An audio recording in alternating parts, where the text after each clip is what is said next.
இப்போ நம்ம அவ்வளோ டிஸ்டன்ஸில் வரும்போது அந்த லைட் லிட்டப் ஆகும், ஆமாம், வந்துட்டு திரும்ப போகும்ல. அதை நான் இங்கே வந்து இன்னொரு லைட் செட்டப் வச்சு ஒரு கோடாவில் ஒரு 40 ஃபீட் 60 ஃபீட் கோடா வச்சு அந்த ஆம்பியன்ஸ் நீங்கள் பார்த்தீங்கன்னா தெரியும்.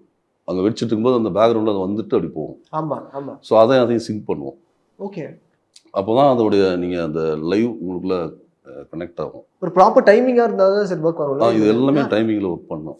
சார் நாங்கள் என்ன நினச்சோன்னா பின்னாடி ஃபுல்லாக விஎஃப்எக்ஸ் போல இருக்குது, எங்கேயோ பட்டாசு வெடிக்கிறது போல், அதுதான் அப்படின்னு. அதுக்கப்புறம் அந்த சீன்ஸ்லுமே அந்த மிஸ்ட் ஃபாகாக இருந்தது எல்லாமே அதுவும் அதுக்கேற்ற மாதிரி அதுதான் ஸ்மோக் வந்து கம்ப்ளீட்டாக பண்ணி என்னன்னா ஊரில் திருவிழா நடந்துட்டு இருக்காங்க, வெடி வெடிச்சிட்டு இருக்காங்க, அது நிறைய திருவிழாவுக்கு சம்மந்தமான விஷயங்கள் போயிட்டு இருக்கும். அந்த ஸ்மோக் எஃபெக்ட் வேணும், அதை வந்து அங்கங்கே அந்த ஹேசினஸை ஃபுல்லாக வந்து க்ரியேட் பண்ணிகிட்டே தான் இருப்போம். ப்ளஸ் இந்த லைட் செட்டப்பையும் அதே மாதிரி ஃபாலோ பண்ணிட்டு இருப்போம். அப்புறம் இன்னொரு விஷயம் என்னன்னா, அங்கே இருக்கிற ஸ்ட்ரீட் லைட்ஸ் எல்லாமே நாங்கள் கிரியேட் பண்ணது தான். இந்த படத்துக்காக போடப்பட்ட படத்துக்காக ரெடி பண்ணது. ஒரு 30-40 ஸ்ட்ரீட் லைட்ஸ் வந்து ப்ரொடக்ஷனில் சொல்லியாச்சு சார், இந்த மாதிரி இருக்குது வேணும் அப்படின்னு ப்ரொடக்ஷனில் அதை அனுமதிச்சாங்க. ஒரு 40 ஸ்ட்ரீட் லைட் 30 to 40 அந்த மாதிரி இருக்கும் நம்பர் ஆஃப் லைட்ஸு. அது எல்லாத்தையும் போயிட்டு ஒரு 2 o'clock ஆரம்பிச்சிருவாங்க ஆஃப்டர்நூன் லைட்டிங் செட்டப் பண்ணுறது. ஓகே. எந்த ஸ்ட்ரீட்டுக்கு போகிறோமோ அந்த ஸ்ட்ரீட்டை பிளான் பண்ணி அங்கே வந்து ஃபுல்லாக வச்சுட்டு ஒரு 6 o'clock ரெடி ஆயிரும். அதுக்கடுத்து போயிட்டு அங்கே ஒர்க் பண்ணுவோம்.